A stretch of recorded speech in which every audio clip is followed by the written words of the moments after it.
rip shit. Cut a punch in the bitch. They trying to catch me and I do that. I got the tap back tat and a toddy flask. I'm out roll through your gig with the doomsday mask. Cold case, cutting corners, call me Zodiac. Gotta get a good grip on the city. Gonna make you trip from the city. All right, coming up next, a matchup to determine the baddest man on the planet. The UFC heavyweight title is on the line.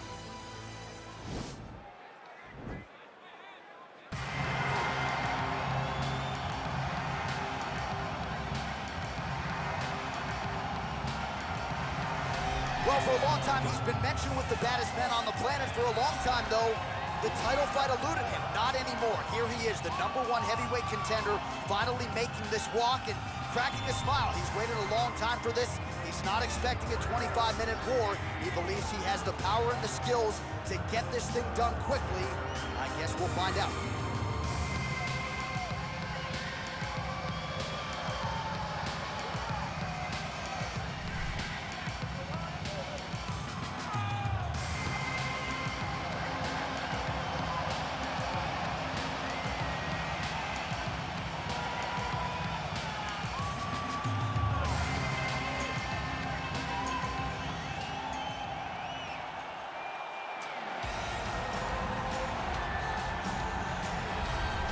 Well, a lot of people think it's the most significant title in combat sports. No argument from me. Baddest man on the planet, UFC heavyweight champion.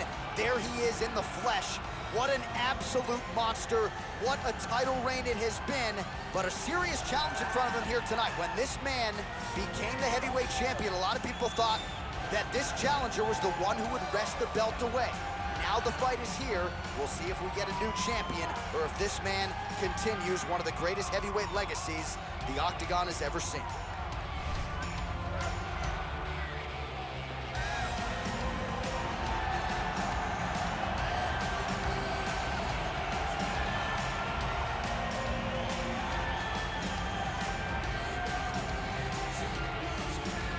And now let's get you our tale of the tape for this heavyweight championship fight. More than 5 years apart, with similar height and some differences in reach. Bruce Buffer. Ladies and gentlemen, this is the main event of the evening. When the action begins, our referee in charge, Herb Dean. And now, this is the moment UFC fans around the world have been waiting for. Live from the sold-out Bell Center in Montreal, Quebec, Canada. It's time! 5 rounds for the undisputed UFC Heavyweight Championship of the world. Introducing first, fighting out of the blue corner. This man is a jiu-jitsu fighter holding a professional record of 20 wins, 11 losses, and 1 no contest. He stands 6 feet tall, weighing in at 170 pounds. Fighting out of Vila Velha, Espírito Santo, Brazil.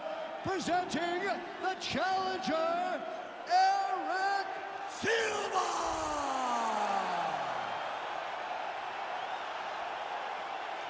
And now introducing the champion, fighting out of the red corner.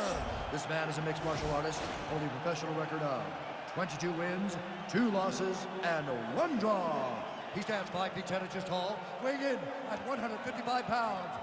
Ladies and gentlemen, presenting the reigning, defending, undisputed UFC heavyweight champion of the world, Mateusz Gamrot.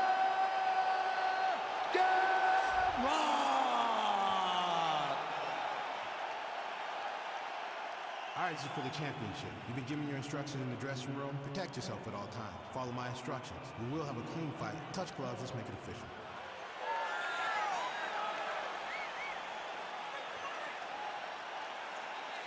Ready. Ready, fight. All right, so here we go with round 1, and fear is not a factor for him. He feels so confident in all of his skills.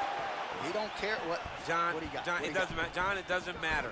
It does not matter how well you see yourself as a grappler. This guy's different level. Yeah. This guy's next level. You want to avoid this at all costs, maintain distance, not go and grapple this guy. Well, we talked about that reach advantage as you see him land the straight punch there. Great job using his length in that situation.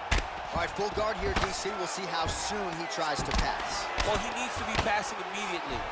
In the full guard is where you are in most danger as a top fighter because they have all of their submissions. Right. They have the guillotine, they have the armbar, they have the kimuras, they have all their locks when they're in the full guard. So if you pass, you really do limit the danger that you're in from the top position. He jumps on a headlock. We call this in wrestling just a headlock. And if you're not careful, you can get stuck in an arm triangle. Watch triangle, watch triangle.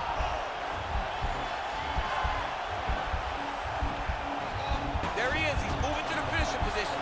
Now watch, he goes parallel right next to his opponent when it's time to finish. And this might just be a matter of time. Wow.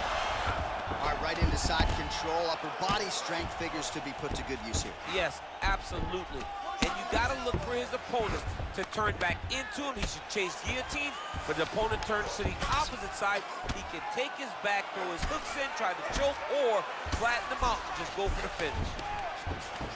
All right, he's got side control here, DC. You know, he's got a lot of different submissions in his arsenal once this fight gets to the ground. All right, he continues to bully his opponent here, really manhandling him on the ground. 3 minutes now, round one. Working on a choke here, potentially.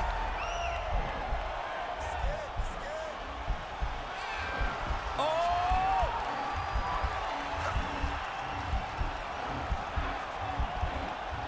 He might get a finish here.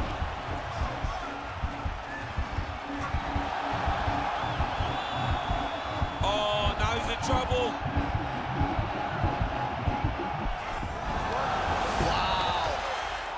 Side control now, DC. When you get side control in a fight, what are you looking at? When I get to the side control in the fight, and I believe this young man should do the same thing, it's secure first. Grab everything in tight. Make sure your elbows are in. Make sure you've got something locked in so your opponent doesn't just squirm away. Punch short punches, but try to make the opponent make a choice. Either he turns back into you, you take your front headlock, or he turns in the opposite direction, you throw your hook in, and you start looking to get a choke off. Oh, he postured up there, gained some valuable separation. And now the ground and pound starts. Well, he's got his back now. All right, he's got the full mount now. Is this one of the most dominant positions in MMA? Is that fair to say? It's a very dominant position. It's one of the most ideal positions you can get to, especially if you are fighting someone that now the guy's got armbar. He's attacking it on it. He's gonna attack armbar here. You gotta recognize that when a guy starts to put his feet on your hips, you gotta move him off, and you gotta cover. You can't be off to an angle. Now he falls back into the finishing position.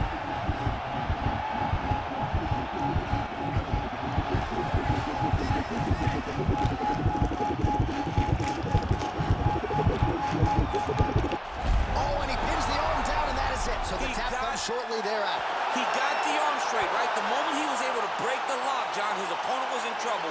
Hip pressure up, opponent had to tap. And he tapped, and he lives to fight another day, but a huge win for his opponent by submission tonight. All right, let's take a look back at the replay as he gets it done by submission tonight, champ. I mean, you know, this guy has such a great submission game that you cannot lay in his guard. He's so skilled, he's so tricky, and he's so good at weaving a web that gets you lost in it that he made him pay for it tonight and got the submission victory. So there he is, the baddest man on the planet, UFC heavyweight champion of the world, a title that every heavyweight wants. He has it after the win by submission here tonight. He leaned on the grappling, and he got the job done in a big way. Ladies and gentlemen, referee Herb Dean has called a stop to this contest at 3 minutes, 57 seconds of the very first round. Declaring the winner by tap out due to an armbar, and still the undisputed UFC heavyweight